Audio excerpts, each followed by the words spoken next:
Hello guys! Hello Gemini! Welcome dito sa aking channel, Kapalaran 888 Gemini. Alamin natin kung anong messages, vibration, gabay energy para sa inyong lahat. Gemini. Ito ay timeless angel messages para sa lahat ng Gemini friends natin na nanonood. Vegetarian. Oh.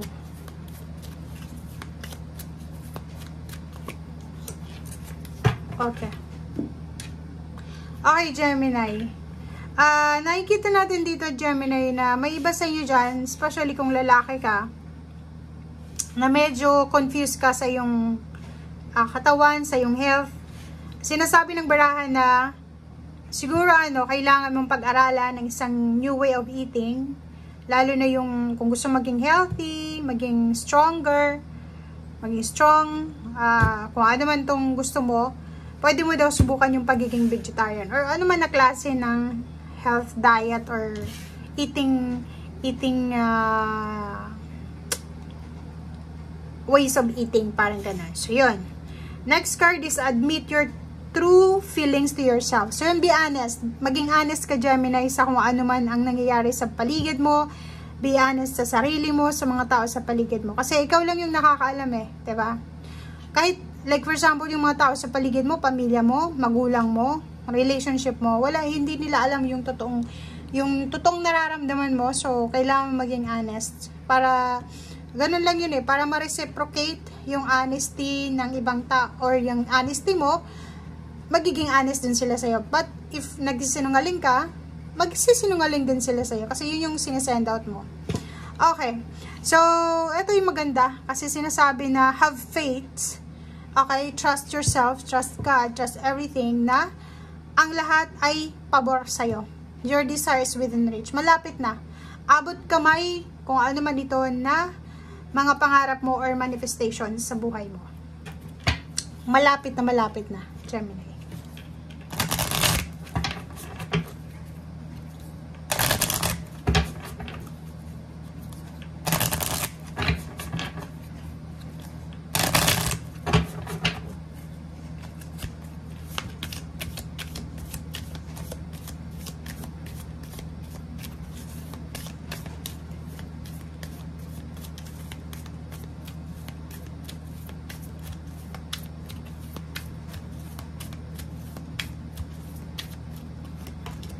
Okay, thank you. Okay, keep your heart open daw. Okay? Buksan mo ang iyong puso. No matter what. Sa kung ano man itong mga posibleng gustong pumasok sa puso mo. Mapa-relationship, forgiveness, or kano pa man. Use power with wisdom. So, yun. Kailangan mong maging matalino, maging wise. Sa kung ano man ito na gusto mong mangyari sa iyong buhay. Or decision making. Make sure na wise ka. Make sure na tama yung mga decision making mo.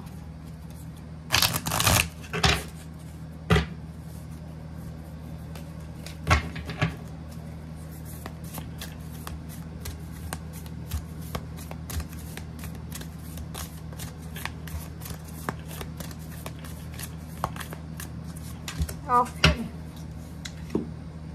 Oh, ganun din dito. Sinasabi ng barahan na kailangan mong tanggapin or akuin kung ano man itong blessings, kung ano man itong healing, kung ano man itong gustong ibigay sa'yo ng universe. Maghanap tayo, mag-research, be wise, hanapin natin kung anong bagay na gusto natin dahil darating yan sa atin. Okay?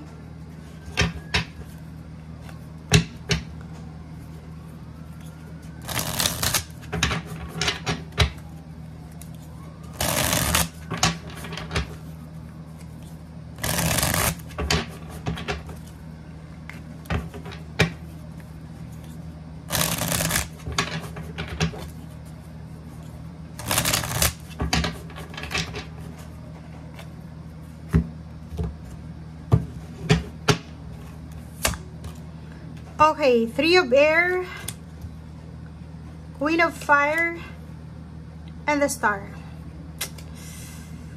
Three of Air. Gemini, posibleng maraming tao ang nanakit sa'yo or maraming nangyari sa nakaraan na posibleng nagbigay sa'yo ng pain and heartaches, disappointments, confusion, grudges, and resentment. Diba? Yung hinanakit, galit, or kano pa man siya.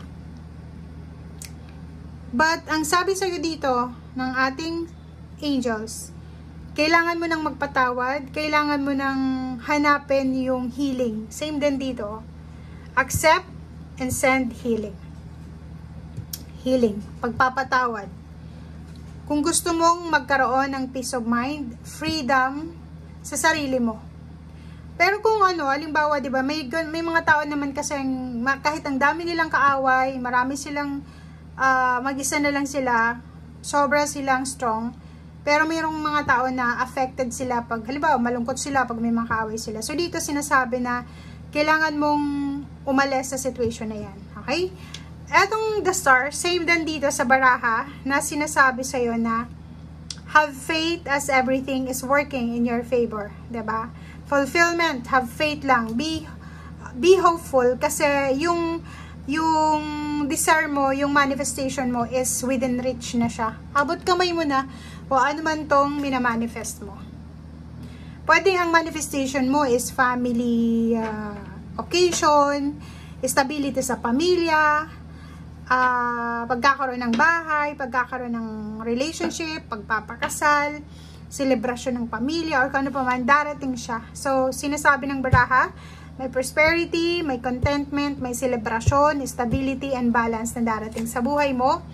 And yung iba din sa inyo dito is mag-move forward ka na from your past and going to the present and future. So, moving on, letting go kung ano ang nangyari sa nakaraan. And pwedeng literal, may aalis, pupunta ng ibang lugar, magtatrabaho sa ibang lugar. Or yung iba naman sa inyo dito is pwedeng aalis, lilipat sila ng bahay, or lilipat sila ng bago nilang tirahan, or kano naman tong lilipatan nila. Okay, Three of Fire. May mga iba sa inyo dyan, Gemini, na parating na kung ano man itong hinihintay nyo na expansion. Like yung iba, if medyo business-minded individual ka, siguro gusto mong magtayo ng another branch or branches kung marami.